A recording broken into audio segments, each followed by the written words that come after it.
Bienvenue sur le podcast J'aime la paperasse, le podcast de l'administratif de la micro-entreprise. Place au sujet du jour avec la réforme de l'ACRE, ce qui change réellement pour les micro-entreprises. Parce que même si vous avez déjà un petit peu entendu parler du sujet peut-être avec les nouveautés 2026, au moment où j'enregistre cet épisode, on vient d'avoir les toutes dernières précisions pour savoir comment ça va se passer réellement pour les micro-entrepreneurs et vous allez voir que les différences sont vraiment importantes pour votre projet. Donc, si vous avez créé votre micro-entreprise en 2026 ou vous prévoyez de le faire, vous êtes en projet de création ou peut-être que simplement vous connaissez d'autres micro-entrepreneurs ou vous vous renseignez sur l'administratif de la micro-entreprise d'une manière générale, bref, ce sujet est pour vous. On va décrypter tout ça, apporter toutes les précisions, les nuances pour comprendre ce qui change vraiment et comment ça va se passer pour les micro-entrepreneurs. Comme d'habitude, vous retrouvez les liens utiles dans la description de l'épisode avec le lien notamment vers l'article de blog où vous pouvez retrouver les ressources, les sources, les textes de référence si vous voulez aller les consulter directement et également les tableaux pour pouvoir visualiser les chiffres. C'est toujours plus facile quand on les lit que quand on les entend comme ça avec le podcast. Donc, n'hésitez pas à consulter les liens et puis bien sûr à vous abonner pour être alerté des prochains épisodes et ne rien rater des actus et conseils que vous pourrez retrouver chez J'aime la paperasse. Il ne me reste plus qu'à vous souhaiter une bonne écoute. Vous le savez certainement, les cotisations sociales représentent une charge très importante pour les micro-entreprises. Si on prend une activité libérale par exemple, en 2026, les cotisations sociales s'élèvent à 25,6%, c'est-à-dire que plus d'un quart du chiffre d'affaires part déjà dans les cotisations sociales avant d'avoir dépensé un seul euro dans les frais divers pour faire fonctionner l'activité. Donc forcément, l'impact des cotisations sociales va avoir une certaine incidence et surtout dans le lancement de l'activité puisque généralement ce n'est pas le moment où on a le plus d'activité, c'est le moment où on fait le plus attention à ses dépenses. En tout cas, on essaie d'optimiser les frais pour aider l'activité à se lancer. C'est dans ce contexte qu'on a l'ACRE, l'aide à la création ou reprise d'entreprise. Donc comme son nom l'indique, c'est une aide à la création d'entreprise et cette aide consiste à réduire les cotisations sociales pour le début d'activité. Si on remonte quelques années auparavant, certains d'entre vous s'en rappellent peut-être, l'ACRE avant 2020, parce qu'il y a eu plusieurs réformes, ce sont des dispositifs qui évoluent dans le temps, avant 2020, l'ACRE durait 3 ans et c'était un taux dégressif. Donc on commençait avec une exonération de 75% des cotisations sociales, ensuite ça passait à 50% pour la deuxième année et ensuite ça passait à 25%. Donc tout ça, ça a été modifié en 2020 et depuis 2020, on est passé à une exonération partielle toujours qui dure au maximum 1 an et qui s'élève à 50%. Donc ça veut dire que depuis 2020, si vous bénéficiez de l'ACRE, vous payez la moitié de vos cotisations sociales pendant la première année d'activité. Alors pour les micro-entreprises, on n'est pas tout à fait sur le principe d'une année d'activité, mais on fonctionne en trimestre civil. Donc concrètement, pour les micro-entreprises, l'ACRE s'applique pendant 4 trimestres civils, les 4 premiers trimestres civils d'activité, ce qui fait qu'il est préférable, autant que possible, de créer votre micro-entreprise en début de trimestre civil, c'est-à-dire au mois de janvier, avril, juillet, octobre, pour en bénéficier le plus longtemps possible. Concrètement, si vous créez votre micro-entreprise, admettons en janvier, vous bénéficiez donc on va dire janvier 2026, vous bénéficiez de l'ACRE jusqu'au 31 décembre 2026. Et si vous créez votre micro-entreprise le 15 mars 2026, vous bénéficiez aussi de l'ACRE jusqu'au 31 décembre 2026. Donc dans un cas, vous avez une année entière de réduction de cotisation sociale. Dans l'autre cas, vous avez plus ou moins 9 mois. Donc c'est vrai qu'en fonction de la date de création d'entreprise, vous allez en profiter plus ou moins longtemps. C'est un des critères pour le choix de la date de création d'activité. Ce n'est pas le seul, Et c'est vraiment un sujet que je vous conseille d'étudier si vous êtes dans un projet de création. La date de création de votre entreprise, c'est très souvent négligé. On se dit que de toute façon, il n'y aura jamais de bon moment, donc autant se lancer. Mais ce n'est pas tout à fait vrai du point de vue administratif avec l'impact financier en fonction de votre situation. Forcément, ce ne sera pas valable pour tout le monde, mais dans certains cas, l'impact peut être très important et se compter même parfois en dizaines de milliers d'euros. Donc, ça vaut le coup de réfléchir à cette question, de bien poser les différentes situations, les aides, les dispositifs auxquels vous pouvez avoir droit, l'impact que ça pourra avoir et en fonction, bien choisir votre date de création pour optimiser tout ça. Donc, on ferme la parenthèse. Rendez-vous dans l'épisode de podcast dédié ou l'article de blog si vous voulez en savoir plus sur la date de création pour mieux préparer votre projet de création de micro-entreprise. Et on revient donc à la réforme de l'ACRE en 2026. Donc, on l'a dit, l'ACRE, c'était 50% de réduction de cotisation sociale, enfin, c'est plutôt 50% de réduction de cotisation sociale pendant les 4 premiers trimestres civils d'activité depuis 2020. Donc, en pratique, si vous avez une activité de vente de marchandises, au lieu des 12,3%, vous passez à 6,2%. Donc, dans tous les cas, l'impact est important, même sur un taux qui va être plus bas. Ce n'est quand même pas négligeable comme aide. Maintenant, ce qui change en 2026. Donc, on a la loi de financement de la sécurité sociale qui, elle, a bien été votée, adoptée avant la fin de l'année 2025, contrairement à la loi de finances, et bon, on ne refait pas toute l'actualité politique à laquelle on a droit là depuis quelques années. Donc ça, c'était déjà acté. Et cette loi, donc, a apporté des nouveautés concernant l'ACRE. Les règles sont encore une fois différentes pour les micro-entreprises, donc les auto-entrepreneurs, et pour les autres entreprises. Nous, on va s'intéresser uniquement au cas des micro-entrepreneurs. Et donc, à partir de 2026, la réduction de cotisation sociale apportée par l'ACRE passe à 25%. Donc, au lieu de 50%, on passe à 25% de réduction. Et pour les micro-entreprises, la réforme s'applique aux entreprises créées à partir du 1er juillet 2026. Donc ça veut dire que si vous créez votre micro-entreprise avant le 1er juillet 2026, vous ne serez pas concerné par la réforme, y compris donc si vous la créez entre le 1er janvier 2026 et le 30 juin 2026. Donc même si vous êtes vous bénéficiez encore de l'ACRE au moment où la réforme entre en vigueur pour les micro-entreprises, puisque votre entreprise a bien été créée avant cette date, vous ne serez pas impacté par la réforme et vous allez continuer à bénéficier des 50% de réduction, donc jusqu'à la fin du dispositif pour votre entreprise. Donc ça, c'est vraiment l'information capitale. Parce que pour les autres entreprises, ça s'applique dès le 1er janvier. Donc ça veut dire que même si vous êtes au courant qu'il y a la réforme de l'ACRE, que l'ACRE passe à 25%, regardez vraiment par rapport à votre projet si ça peut être intéressant pour vous de créer votre entreprise avant le 1er juillet.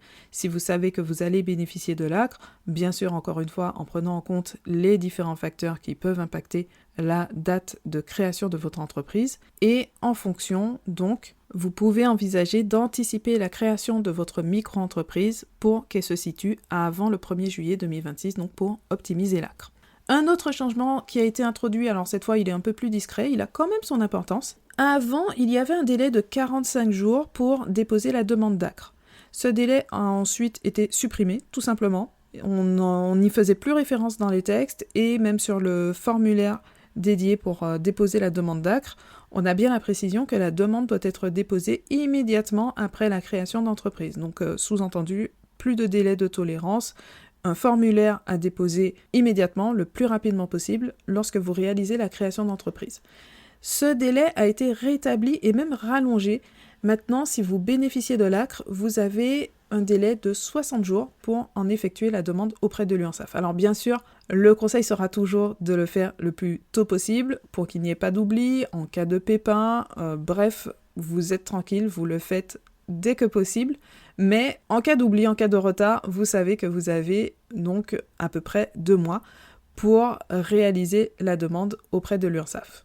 Donc pour visualiser les taux de cotisation sociale avec ou sans ACRE, je vous recommande de vous rendre sur l'article de blog. Vous avez le lien dans la description de l'épisode. Sinon, c'est j'aime-la-paperasse.com/163. Je mets toujours le numéro de l'article pour pouvoir y accéder le plus facilement possible.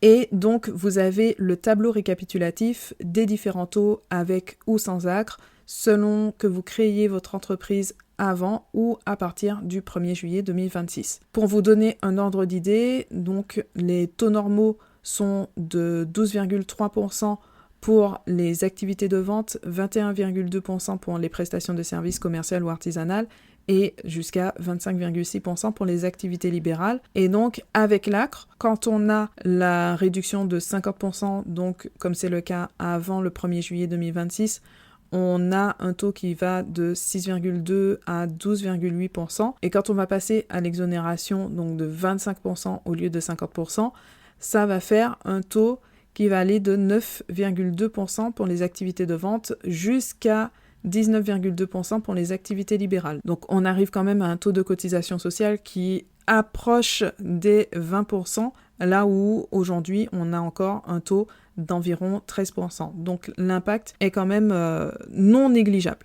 À côté des changements qu'on a évoqués, il y a d'autres modifications qui ont été apportées par cette réforme également, mais qui n'impactent pas les micro-entrepreneurs. C'est au niveau des conditions pour bénéficier de l'ACRE. Le contexte, c'est que depuis quelques années, les autres entreprises, donc celles qui ne se créent pas sous le régime d'auto-entrepreneur, elles n'avaient pas besoin de justifier d'un critère particulier pour bénéficier de l'ACRE. On vérifiait juste les conditions par rapport au fait d'avoir déjà bénéficié de l'ACRE pour une activité antérieure, mais il n'y avait pas de conditions vraiment propres aux bénéficiaires pour avoir droit à l'ACRE. Et par contre, les critères pour bénéficier de l'ACRE avaient été maintenus pour les micro-entrepreneurs. Et donc, ce qui est apporté là par la réforme à ce niveau-là, par la réforme de 2026, c'est que ces critères sont repris pour l'ensemble des entreprises, donc qu'elles soient créées sous la forme d'une micro-entreprise ou non.